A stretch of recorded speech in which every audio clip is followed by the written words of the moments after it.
PayPal is no ordinary company, and this is no ordinary story. On the one hand, this is one of the most inspiring tales you'll ever hear. How a small group of people in their 20s with no real finance experience went up against big banking and revolutionized the way we send money. But there's also a very dark story here. How a company that promised so much has ended up ripping off its own users and being involved in countless scandals. There are very few companies with as many horror stories and unhappy customers as PayPal. This is also a story about how PayPal faced fraudsters, gave away free money, nearly went bankrupt, and on multiple occasions hatched a secret plot to overthrow their own CEO. And yet, despite all of this controversy surrounding the company, hundreds of millions of people use PayPal every day to send money around the world. And the team behind PayPal have come to be known as the PayPal Mafia, a network of powerful billionaires who are behind so many other huge internet companies, which means there's an extreme amount of power in the hands of a very small group. So, it's time we delve into the truth. Welcome to the insane true story of PayPal.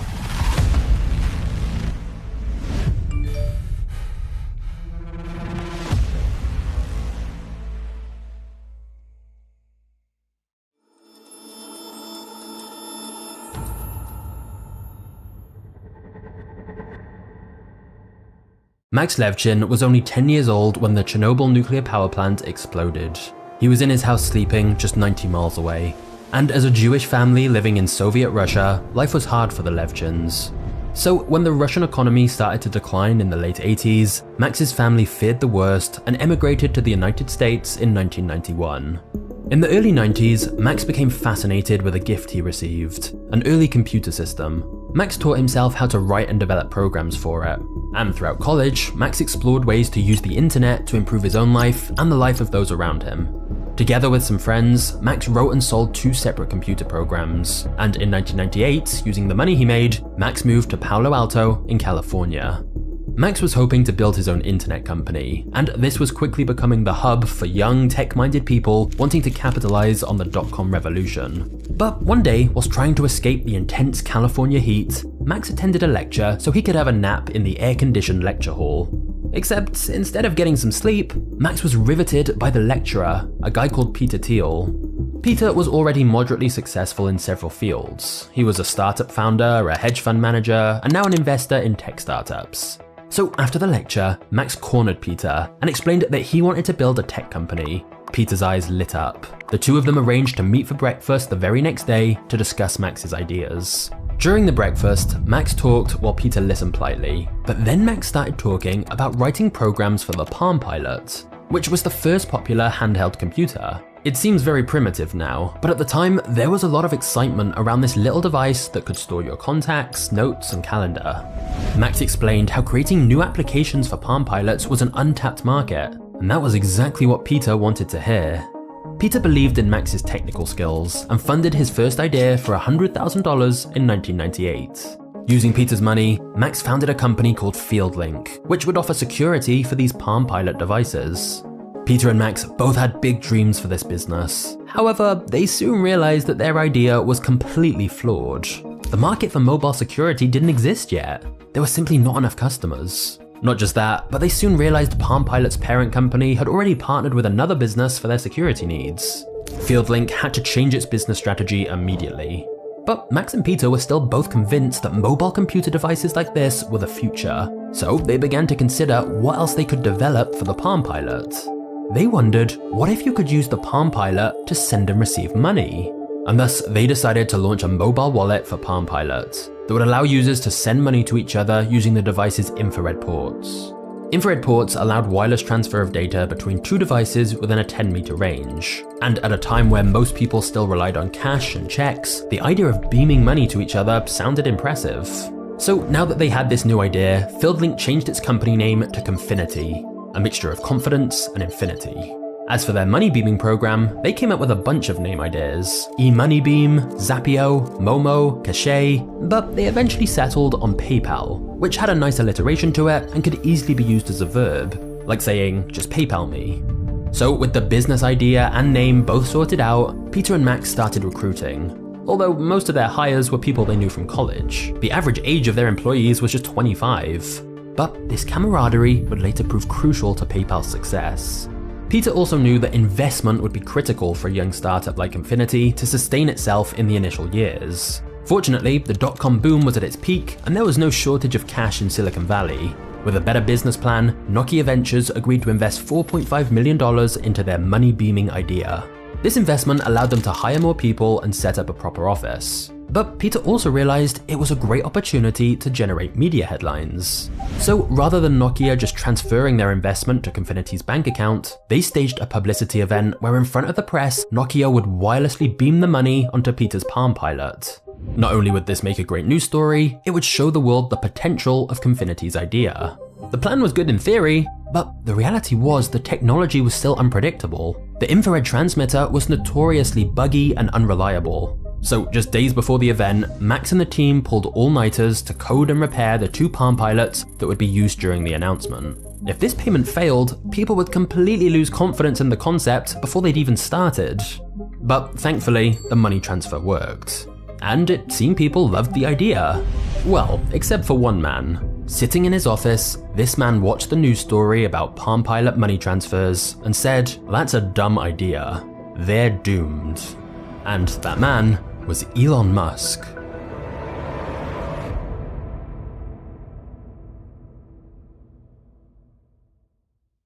Guys, before we get to the next chapter, I have some very exciting news for you. For a while now, I've been getting a lot of questions, such as, how are Magnate's Media videos made? How do you edit like this, or hire an editor who edits like this? How do you write the videos? How has the channel grown so quickly? How do you get huge sponsors? And what does the behind the scenes of Magnate's Media even look like? Well, if you've been curious about anything like that, everything is now being revealed. At long last, I'm pleased to announce my full YouTube system is now available. You're going to be able to access everything I know about building a hugely profitable business with YouTube. Literally everything I've spent years learning, all laid out in an easy to follow system. That way, you can create your own documentary style channel like I have, and get paid to make videos about whatever topics you find interesting. I chose business stories because I like researching them, but this system will work for making videos about whatever you want. I lay out everything for you step by step, so you can make your own epic videos, build a huge audience, and get paid to make content you enjoy. Seriously, how insane is that? You can make so much money by making cool videos about whatever you're interested in, and you can do it from anywhere in the world with no boss and complete freedom. Because the beauty with YouTube is that once you know how to make great videos and you have a library of content that people can go back and watch, those videos can be earning you passive income for years to come. Imagine making tens of thousands of dollars per month from videos you made over a year ago. But obviously, the sooner you start, the better. So if you want to learn how you can make videos like this and build your own hugely successful YouTube channel, just click my course link in the description below. I'm certain you're going to love it, so just scroll to the description now and click the course link. I'll see you there.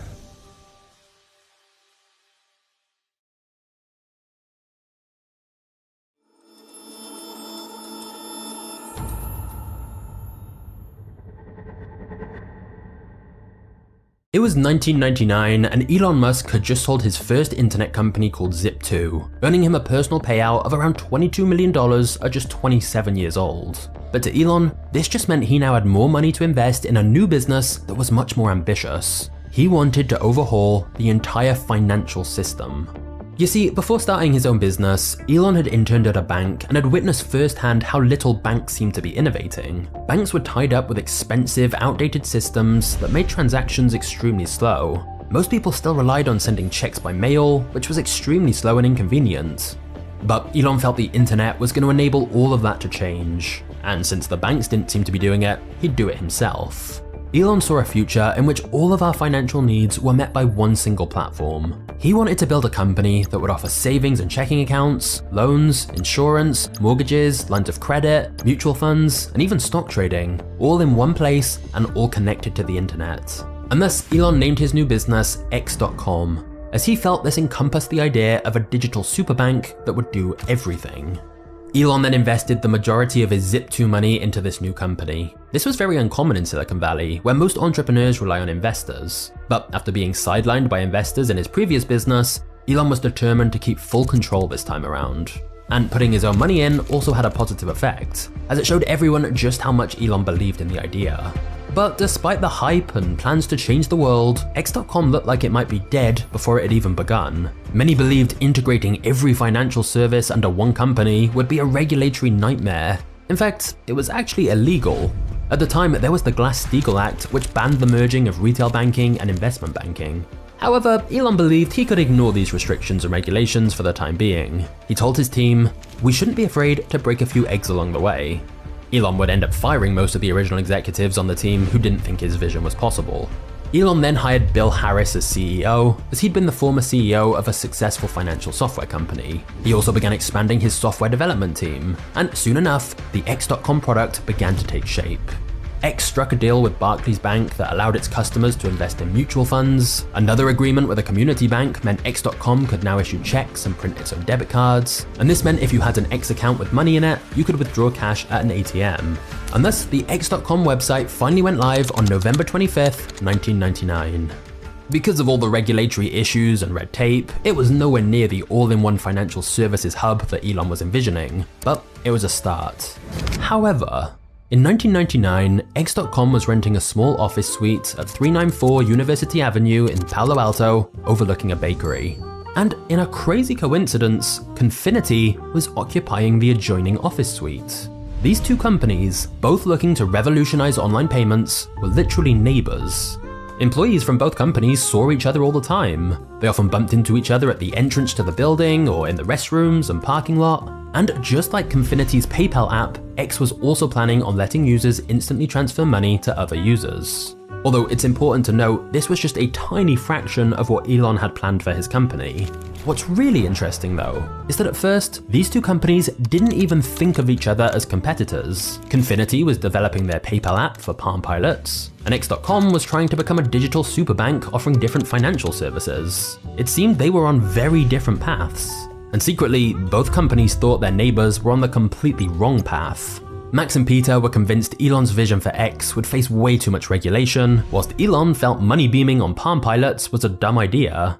So neither company could imagine that in just a few months, they would be bitter rivals trying to crush each other.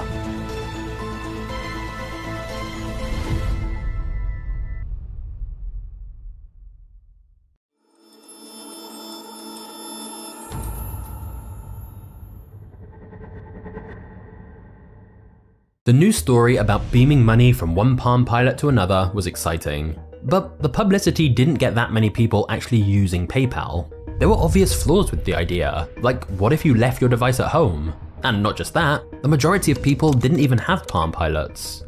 So in a late night brainstorm to try and solve these problems, Max casually threw out an idea. What if on the PayPal website, you could also send money to someone's email address? In his mind, this was nothing more than a temporary solution until they found a better option. Certainly nobody thought this would be a core feature. It was simply meant to be a safeguard for people who forgot their Palm Pilots at home. But then something interesting happened. Within a few weeks, everyone was using the PayPal email feature much more than their Palm Pilot system. Because anybody could sign up to send and receive money using just their email address, no specific device was needed. And that same year, more Americans chose to send emails than actual letters. And so it soon became clear that sending money via email, rather than using Palm Pilots, was actually way more useful and popular. PayPal could ride the wave of people adopting email. So what had intended to just be a backup plan was actually an instant hit with consumers. PayPal began gaining thousands of users, and this led the team to realize they needed to focus purely on email payments, not Palm Pilots. However, in another crazy coincidence, at almost the exact same time, in the same building, and facing the same problem of acquiring more users, Elon Musk and X.com were coming to a very similar conclusion. Elon Musk was not remotely excited by email payments. He said, "It's trivial to do a money transfer. It's literally moving numbers in a database. It's super dumb. My kid made one and he's 12. And yet, Elon would tell people about all the other financial services X.com was working on, but it was always the simple email payment part that everyone seemed interested in, which was the easiest part of what they did. And so, just like the PayPal team, Elon had not set out to focus on email payments. It was meant to just be a small side benefit, but the market clearly preferred this to any of their other features. And so, X.com also began to focus more on sending and receiving payments via email. And thus in late 1999, these two companies in neighboring offices, each with a very different original business plan, had accidentally stumbled into offering the same service, sending and receiving payments via email. And this would begin a bloodthirsty battle that would change banking and the internet forever.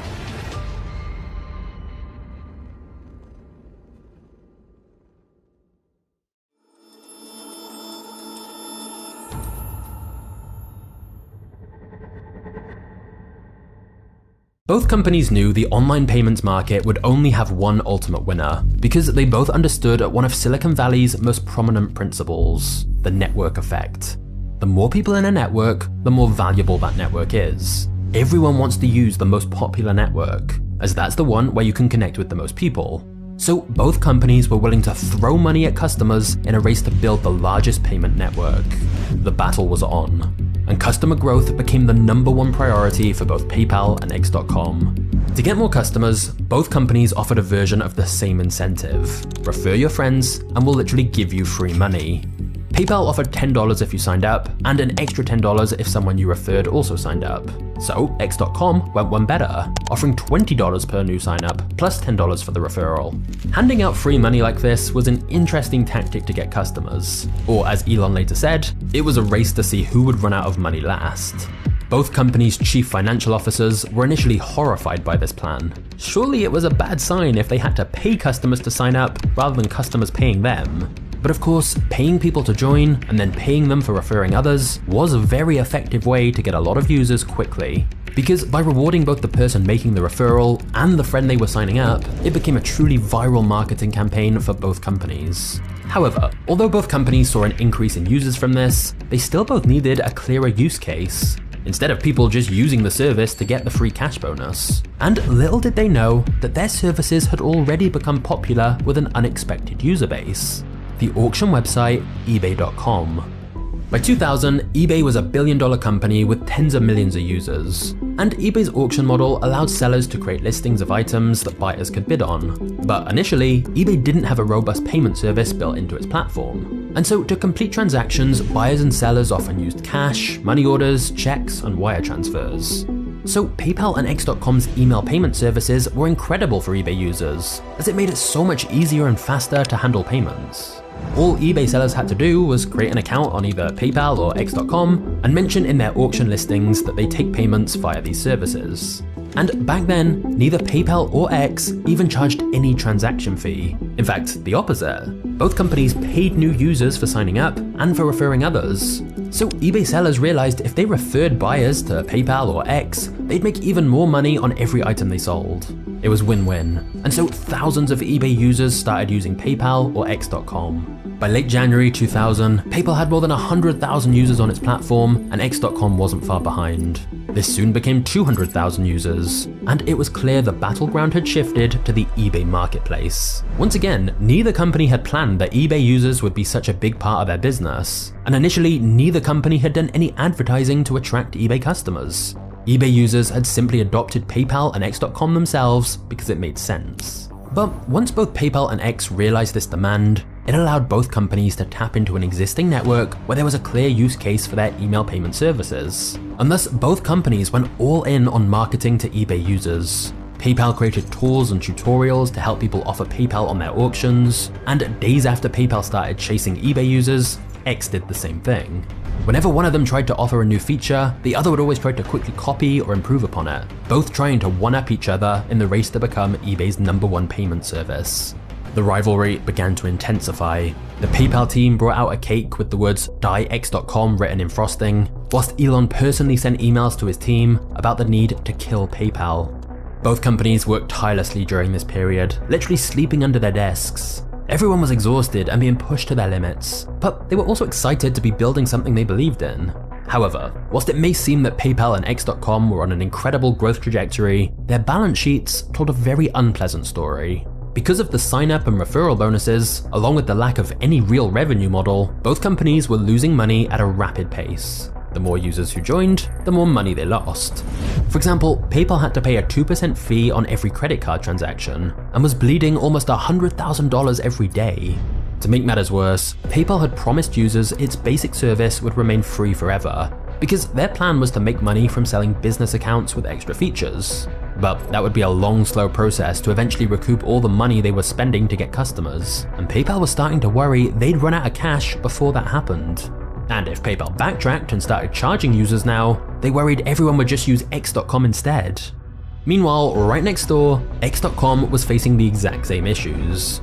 Elon's strategy was a little different. He was happy to provide the email payment system at a loss indefinitely, believing that customers would also use X.com's other financial services, like the checking accounts and brokerage, where the fees were profitable. But the reality was, users just didn't seem that interested in these other features, as they could already get those from their traditional banks, which they trusted more. So, both companies continued to lose more and more money as they raced to get more eBay users for their unprofitable email payment services. PayPal had a small lead in terms of users, but Peter and Max were extremely nervous. They could see X.com catching up to PayPal and knew that X had more funding. To ensure PayPal didn't go bankrupt, they needed to do something drastic to survive. And thus, one day, Peter Thiel walked to the office next door to have a secret meeting with Elon Musk.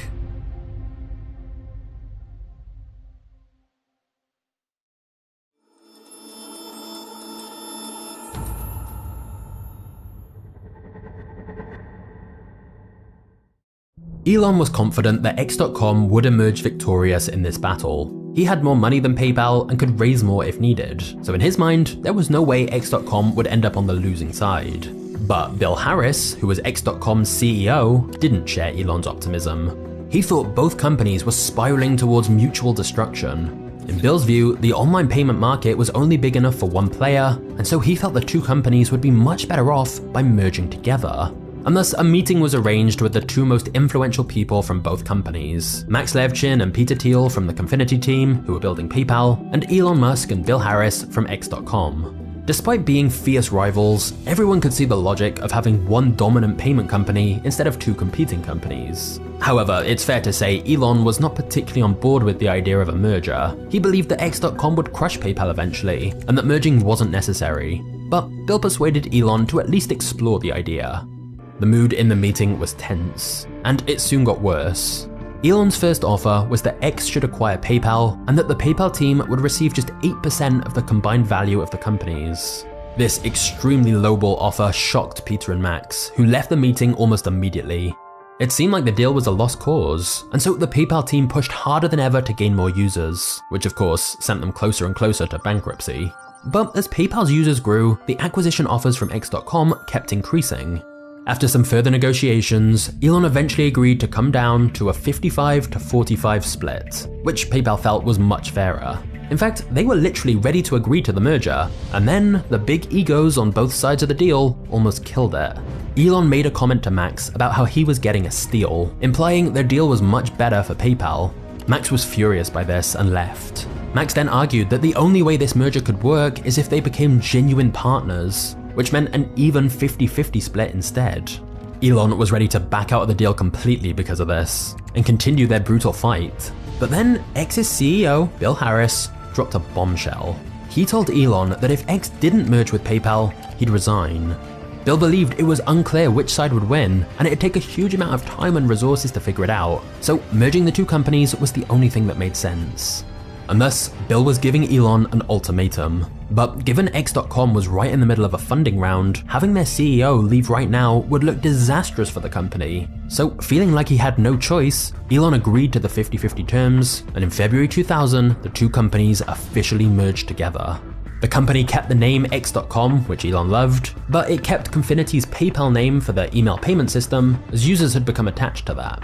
Elon, the largest shareholder, took the role of chairman, whilst Bill retained his position as CEO. Peter Thiel was made senior vice president of finance and was responsible for finding investors, and Max continued his role as CTO. The battle for the eBay marketplace seemed like it was finally over. Thanks to the merger, they could make a powerful pitch to investors. One united payment company that no longer had any major competition. By combining their user bases, they could go on to dominate the entire online payments market. Because instead of competing with each other for customers, they could now focus on other serious issues, like generating revenue and reducing operating costs. And so at first, it seemed everything had worked out perfectly. PayPal continued to attract 12,000 new users per day, and Peter even secured a record $100 million in funding just in time before the dot-com bubble burst and many other internet companies went bankrupt. With $100 million in the bank and a growing customer base of 1 million PayPal users by the end of March 2000, it seemed like the company's future looked very bright. However, the actual reality was very different. Under the surface, several even bigger problems were bubbling up. Firstly, actually merging their systems together was not going to be straightforward. X.com and Confinity had entirely different user bases and websites, whilst X had been built on Microsoft Windows and Confinity's PayPal was built on Linux. Not just that, but internally at the company, the merger meant the business now had duplicates in some roles. Like both X and Confinity had someone who oversaw finance. But now that they'd merged, two people were effectively doing the same job.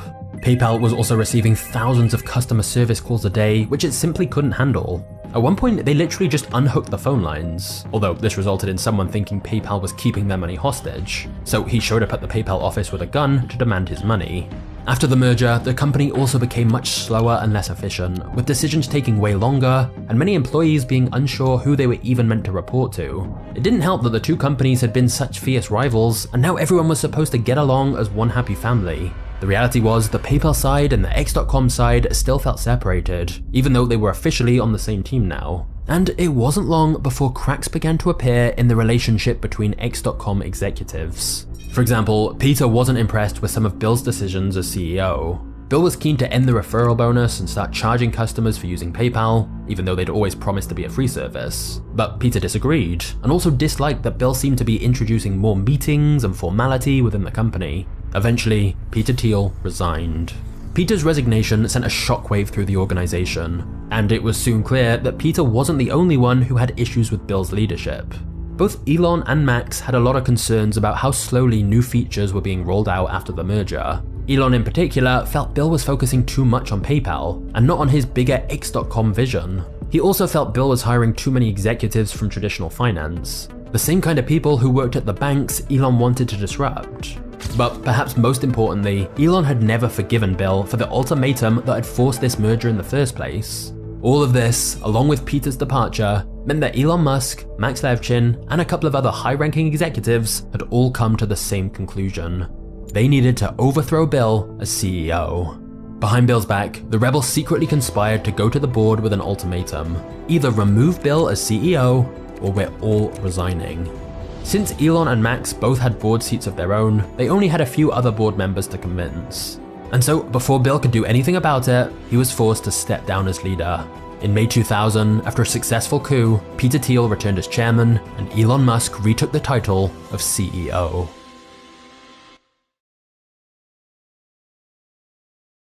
But before we get to the next chapter, it's time to answer a question I get a lot. How can you make your own YouTube videos if you don't have time to edit them or hire any help? Well, you're gonna wanna know about today's sponsor, InVideo. InVideo AI helps you create and edit videos using simple text prompts. And the AI does the heavy lifting, so anyone can bring their ideas to life. Basically, you're the director, and the AI is like your video assistant to help make it happen. All you have to do is start with a simple text prompt, and it creates the first rough draft for you. And then you can get creative and fine-tune it with any changes you want. And the best part, you can try InVideo AI for free. And if you're serious about video creation and want the paid plan, you'll get the ability to clone your own voice and access to millions of royalty-free video clips that will cost you huge amounts if you source them individually. So this can save you a lot of time and money. Just go to the link in the description and use my code to get twice the number of video generation credits in your first month. So click the link below, and then let's get back to the story.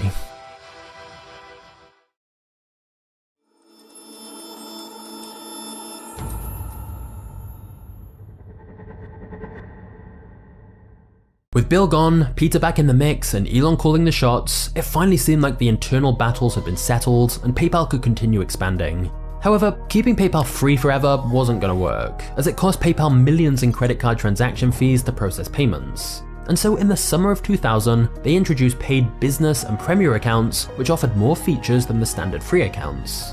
In exchange for a 1.9% transaction fee, you could get benefits like a dedicated 24-hour customer service hotline and automatic balance withdrawals to your bank account. A week after the launch of their premium services, PayPal had more than 9,000 premium customers. For the first time in PayPal's history, they were generating a small amount of revenue. But then suddenly, a new enemy appeared that threatened PayPal's entire existence: eBay. You see, at first, eBay had been fine with PayPal since they were making payments easier, which meant more people were using eBay. But by the end of 2000, half of all eBay listings had PayPal as their preferred payment option. And eBay had realized they were missing out on a lot of money by not handling all those payments themselves directly.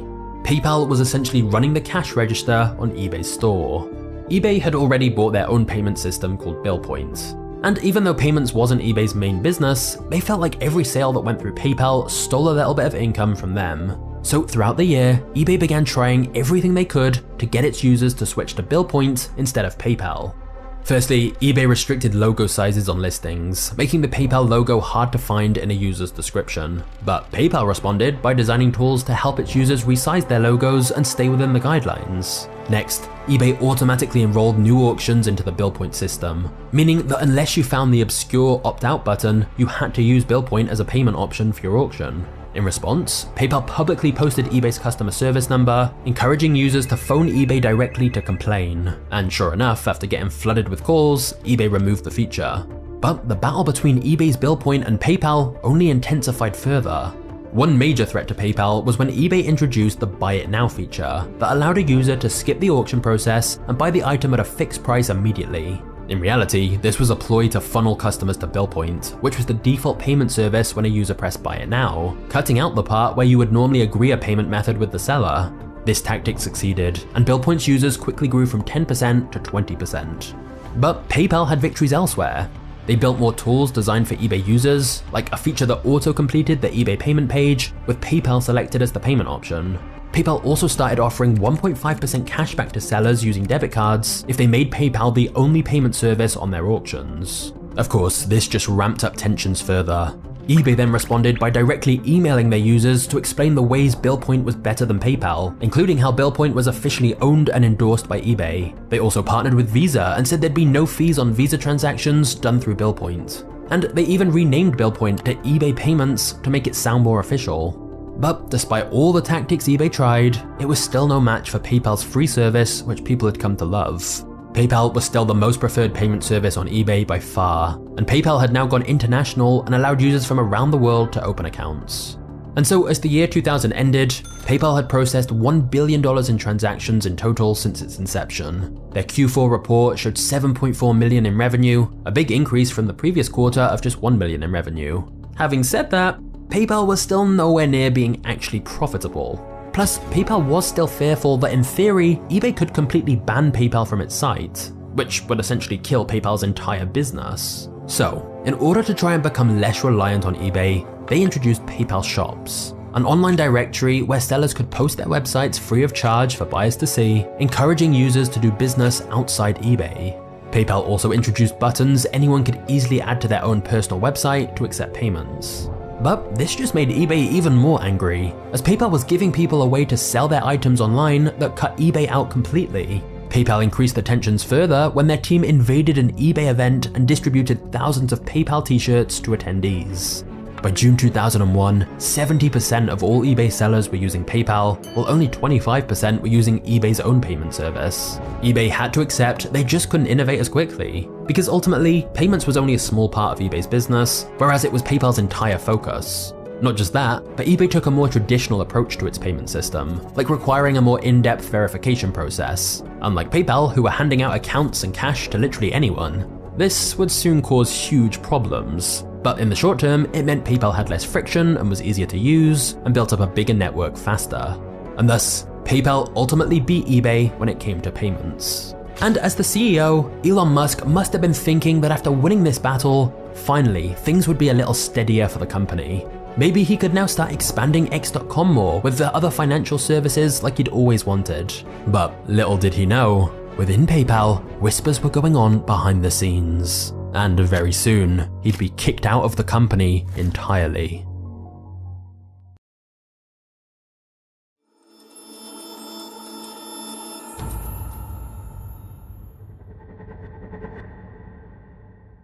Part of the reason PayPal had grown so much faster than any competitors was that it had offered such generous welcome bonuses and made it extremely easy to join and use its services. But PayPal did not have proper verification and screening processes in place, and it soon became clear that this had created an insane amount of fraud and scams.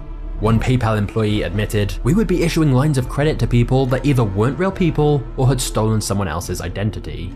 There were people joining with names like Mickey Mouse and somehow managing to get access to lines of credit and make payments. Plus, every single X.com user got sent a checkbook and debit card, despite the fact many of them weren't real people. Fraudsters had also written code that could open large amounts of new accounts in bulk, so they could claim the welcome and referral bonuses over and over again. Not just that, but PayPal was being used by shell companies and people with stolen credit cards. Many believed PayPal made it easier for criminals to funnel money around the world, giving it a bad reputation in the media. Scammers would even use PayPal to accept payments and then simply cash the money out before sending the buyer anything. And thus, PayPal was losing a staggering amount of money in fraud and fees, which meant Elon Musk and Max Levchin were arguing more and more often. Max was worried that the amount of fraud could destroy PayPal, but Elon seemed more preoccupied with his original vision for an all-in-one financial platform. In fact, Elon decided to create a newer version of PayPal called PayPal 2.0 that would offer all kinds of financial services in the future, just like he originally wanted for X.com. He ordered his engineering team to stop adding new features and updates to the original PayPal website and start building PayPal 2.0. Many employees at the company were not happy with this sudden change. While Peter and Max wanted to focus on PayPal as their main service, Elon still wanted to create a digital superbank. The tension was made worse by a crucial software disagreement. Elon wanted to use Microsoft, which X.com's site had been built on, whereas Max wanted Linux, which PayPal was currently built on. Elon reportedly suggested they should decide this huge decision over an arm wrestling contest. The truth was, there were pros and cons for both options, and the company was divided, but ultimately, Elon got his way. The engineers spent months rewriting the code to work for Windows, which many thought was a waste of time where they could have instead been working on new features and improvements. And thus, PayPal 2.0 caused a rift in the company and hurt morale.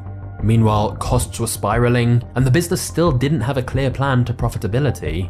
However, perhaps Elon's most controversial decision, the one that completely soured his relationship with Peter and Max, was to kill the PayPal brand. Elon wanted PayPal to be renamed X-PayPal because he believed PayPal was just one of many services under X.com and shouldn't be the company's main focus. He even ordered that all references to PayPal be removed from the website and that typing in paypal.com would instead redirect users to X.com. Likewise, instead of wearing PayPal merch around the office, Elon handed out X-Rocks, t-shirts, mugs, and frisbees. But a lot of the team believed that their customers preferred the PayPal name to anything X-related. Some outright refused to update the website, saying they'd rather be fired first than kill off their brand. Peter and Max also opposed this decision openly. They argued that PayPal had created brand loyalty, and these changes would risk losing their customers' hard-won trust. However, Elon had already made up his mind. Max Levchin, Peter Thiel, Reid Hoffman, and several other influential team members all reached the same conclusion. Elon Musk needed to be fired as CEO. Thus, for the second time, a group of executives within the company conspired to overthrow their own CEO. However, unlike when Bill Harris was kicked out as CEO by a group of employees revolting, it wouldn't be quite as easy to get rid of Elon. He was the original founder of X.com and still the largest shareholder. So, the rebels met secretly to devise a plan. They agreed they would go to the board together and threaten that unless Elon was immediately removed, they would all resign. And they knew the perfect time to do this, as Elon had planned a vacation to go away with his wife Justine on their honeymoon in September 2000. That way, Elon wouldn't be able to fight back or try to persuade the board members that he should stay. And sure enough, as soon as Elon got on his flight and became unreachable, the rebels used that moment to confront the board. They drafted a vote of no confidence document to present and got signatures from many other PayPal employees who also agreed they'd resign if Elon wasn't removed as leader. Since the board hadn't even been told about some of the big changes Elon was making, that helped convince the board to fire Elon. Of course, when Elon landed and eventually heard about the mutiny, he hurried back from his trip immediately, but it was too late. The board had already made up their mind. And just like at his first company, Zip2, Elon was sidelined again from a company he'd built with his blood, sweat, and tears. Elon was shocked and heartbroken by the betrayal. He'd invested almost all of his own money into X.com and been working crazy hours, but it was no use. Elon said, "This whole thing is making me so sad that words fail me. I have given every last ounce of effort, almost all of my cash from Zip2, and put my marriage on the rocks, and yet I stand accused of bad deeds to which I have not even been given an opportunity to respond." 2 days later, Elon was fired from the company, and Peter Thiel became the new CEO.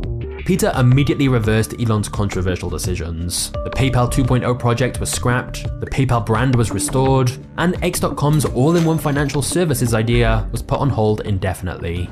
But with Elon kicked out, the company was now more fractured than ever.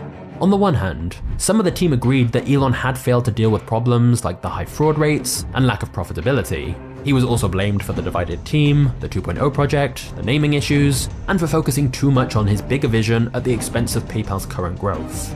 However, many others felt it was completely unfair he'd been removed, especially in such a controversial way. There's no doubt Elon had the biggest and most ambitious vision for the company out of anyone, and some felt if he'd had more time, he could have pulled it off. So it was like the company had just been through a civil war, and the office mood was tense.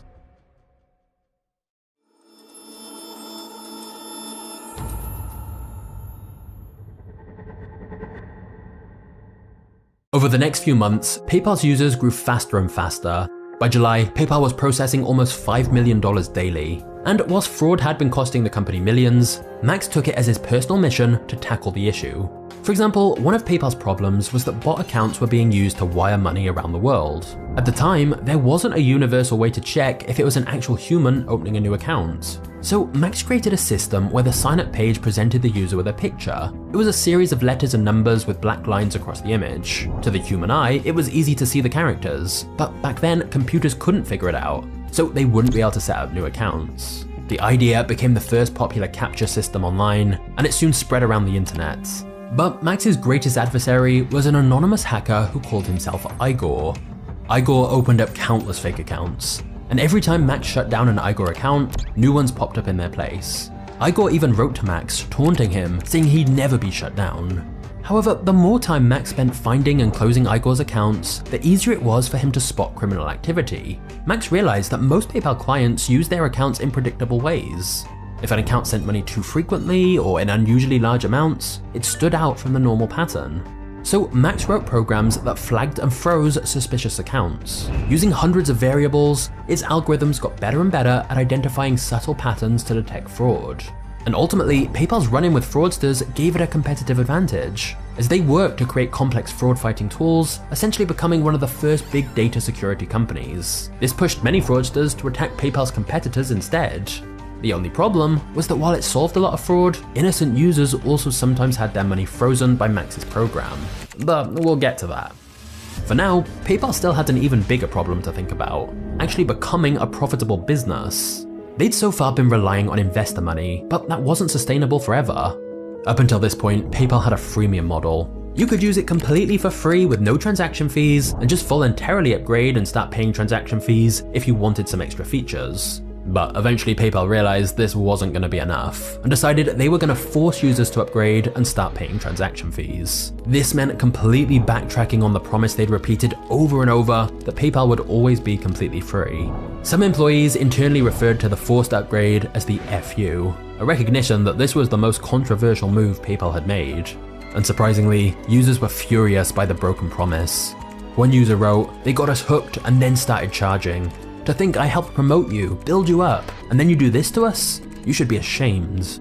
The problem for users was that PayPal had wiped out all their competition by initially not having fees. So now, even if users were unhappy, they didn't really have any alternatives. They had to stick with whatever PayPal was charging them if they wanted to keep sending and receiving online payments. It's a classic business trick. Offer something amazing to get market share initially, but then as soon as you have a near monopoly, you can start doing whatever you want. PayPal had lured people in with a great deal, but changed their policy once customers had no real alternative for email payments. Of course, PayPal is not a charity, and so it had to find some way to become profitable. But the fact they'd blatantly broken a promise was a warning sign of the much shadier things PayPal would soon be doing to its customers.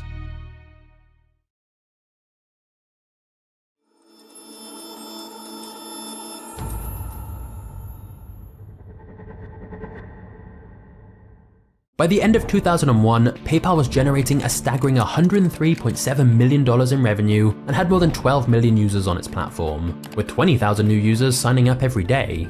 After going through so many ups and downs over the years, PayPal was finally profitable, and they now wanted to take the company public on the stock market. This was the exit that everyone had been working so hard to achieve, and on paper, it seemed like the right move. PayPal had survived the potentially disastrous merger with X.com, it had millions of users, it had won the eBay battles, it had cracked down on fraud, and PayPal was finally profitable. But despite all this, the road to IPO was riddled with difficulties. During the lead up to the IPO, several companies filed lawsuits, claiming that PayPal violated patents. The timing was designed to disrupt the IPO and get a quick settlement, but PayPal diligently fought each one. Then, just one day before it went public, the Attorney General of Louisiana claimed PayPal didn't have proper state banking rights to make payments, and it would block PayPal within the state. Meanwhile, the Securities and Exchange Commission accused PayPal of violating the quiet period before IPO. Because of all this, newspapers began running negative news stories about PayPal. It also didn't help that PayPal was the first company to announce an IPO after 9/11, and many also felt the effects of the dot-com bubble were still lingering. Of course, if investors were worried about the bad press, the lawsuits, the state blocks, plus the general nervousness about investing in internet businesses, this could completely ruin PayPal's IPO plans. But on February 15th, 2002, PayPal completed its IPO and was listed on the stock exchange at $13 a share. By the end of the day, PayPal closed at over $20 a share, making it officially a billion-dollar company. All the hard work of Peter and his team over the years had finally paid off. From a failing startup with 6 employees, PayPal had turned into a fully fledged business with over 750 full-time employees. Everyone celebrated, champagne flowed, music played, and people danced on their desks. Within the Palo Alto offices, it felt like PayPal had conquered the world. But nobody in the office knew that just 2 months later, their world would be turned upside down.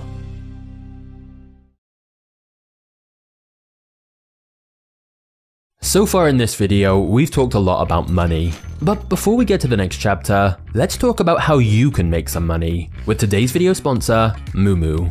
Moomoo is a stock trading platform with 0 commission fees on stocks, ETFs, and options. But remember how PayPal had a welcome bonus for new users back in the day? Well, I think Moomoo has an even better deal for new users. If you just deposit $100, you get 5 random stocks completely for free, and these can be worth anywhere from $2 to $2,000 each. And that's just for making a deposit. You also get up to 8.1% interest on uninvested cash. So this really is an amazing deal for new users. Plus, Moomoo is an award-winning stock trading platform with free financial analysis tools that can help you with your investments. And they support pre-market and post-market trading as well.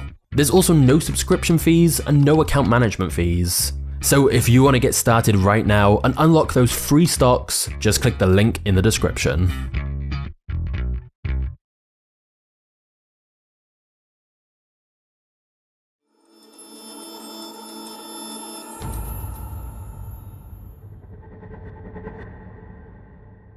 By mid-April, word was spreading around the office that Peter had been secretly meeting with the top executives at eBay. And then the rumors started. eBay had agreed to buy PayPal. You see, eBay had tried to beat PayPal for a while, but 75% of eBay auctions accepted PayPal versus only 27% for eBay's own payment service. So eventually, eBay had decided it was easier to just buy PayPal than continue to fight them. And even though PayPal weren't hugely enthusiastic about the idea, it was better than the constant risk of eBay just banning them completely from their platform. So on July 8th, 2002, eBay announced it had acquired PayPal for $1.5 billion in eBay stock. There was a sense of both relief and shock in the PayPal offices. PayPal would now become the official payment system of all eBay auctions.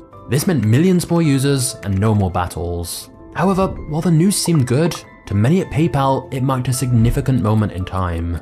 Joining eBay meant joining an established company with rules and guidelines and strict protocols. It meant the death of the vibrant, exciting, thrilling world of a startup. And thus, soon after the announcement, Peter Thiel announced his resignation as the CEO of PayPal. Several other top executives followed, including Max Levchin, the other co-founder of PayPal. In just 4 years, PayPal had survived the dot-com bubble burst, had 2 leadership coups, outsmarted an e-commerce giant, crawled its way to profitability, had a successful IPO, and now negotiated a sale to eBay for $1.5 billion. But now, the original duo who started it all were gone. In fact, following eBay's acquisition, almost all of the original PayPal team members left one by one, going on to start other companies rather than being a part of eBay and its more traditional corporate culture. The entrepreneurial spirit of the company seemed to have been replaced by a stricter, hierarchical culture, where people felt like just another cog in the eBay wheel. Nevertheless, as an eBay subsidiary, PayPal continued to reach new heights. By 2011, it had reached 100 million users and was processing $315 million in payments per day. In fact, PayPal became much bigger than eBay itself and grew far beyond its parent company. And so in 2015, eBay decided to split PayPal into a separate entity once again, so each company could have a sharper focus. As of 2024, PayPal is valued at over $70 billion, around triple the value of eBay. Not bad for a startup that started with Peter Thiel's $100,000 bridge loan. However, despite PayPal's success, Elon Musk feels it massively underachieved what it could have, and still maintains his original X.com vision could have been a $1 trillion company. And whilst there's no doubt PayPal has been successful, this is the point we must acknowledge, that its success may be coming to an end. You see, in more recent years, PayPal has become one of the most hated and shady companies, and it's time we look at the dark truth about what PayPal has become.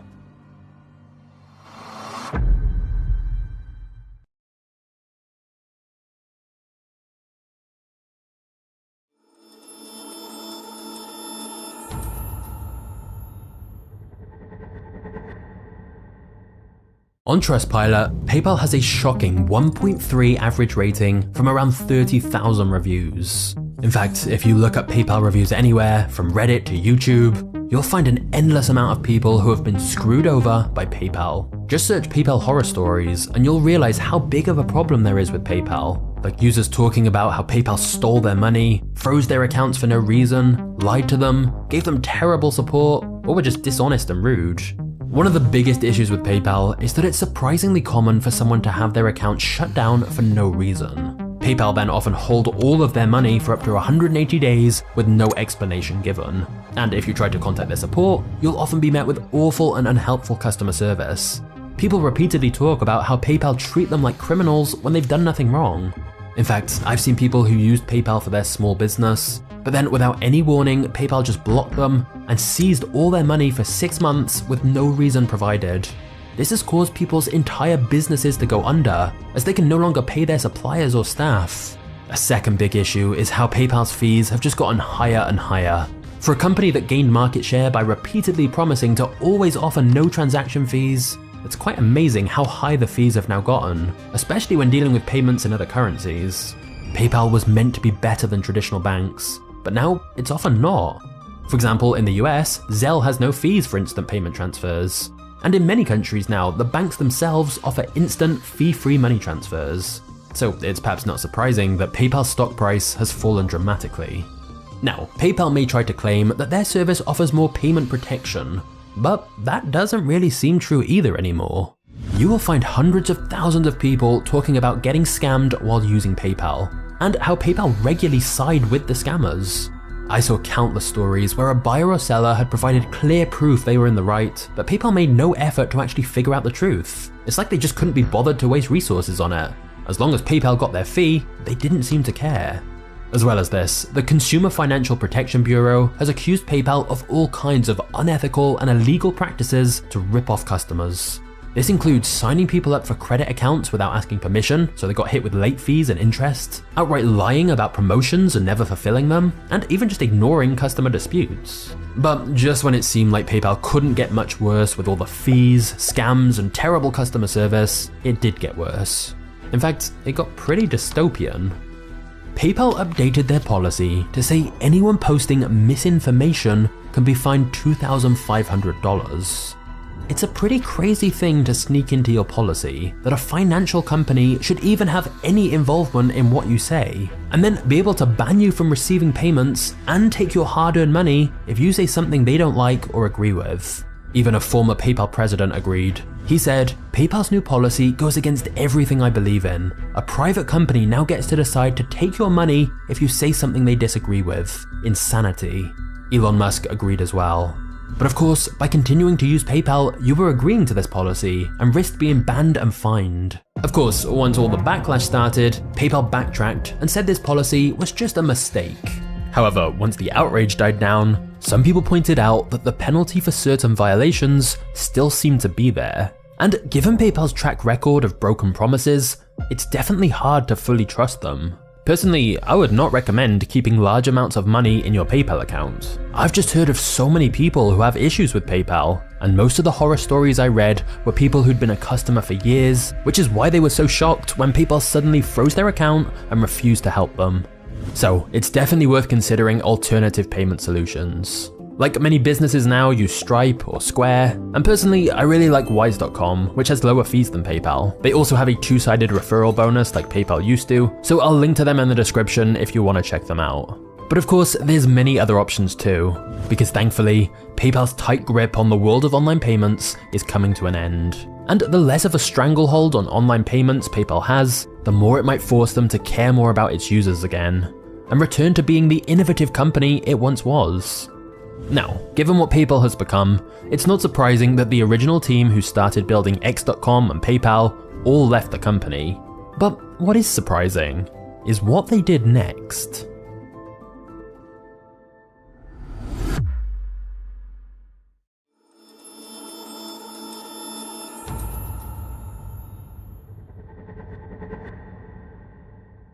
For many of its earliest employees, PayPal became a crash course in how to build a startup. And thanks to the lessons they learned, PayPal employees went on to be involved in some of the world's biggest tech companies. Engineers Steve Chen, Jawed Karim, and Chad Hurley left PayPal to co-found YouTube. Reid Hoffman, executive vice president at PayPal, founded LinkedIn. Peter Thiel became Facebook's first outside investor. Russell Simmons and Jerry Stoppelman co-founded Yelp. Elon Musk went on to build SpaceX and Tesla, fund OpenAI, and bought Twitter, which finally gave him a reason to reuse the X.com domain name he'd bought. And many more of PayPal's team became investors in prominent startups or became high-level executives at major companies. Either in public or behind the scenes, PayPal's alumni have been involved in almost all major Silicon Valley companies. As a result, Fortune released an article in 2007 that nicknamed the group the PayPal Mafia. If you have enjoyed this video, please don't walk on by without hitting subscribe, or stick around to watch one of these.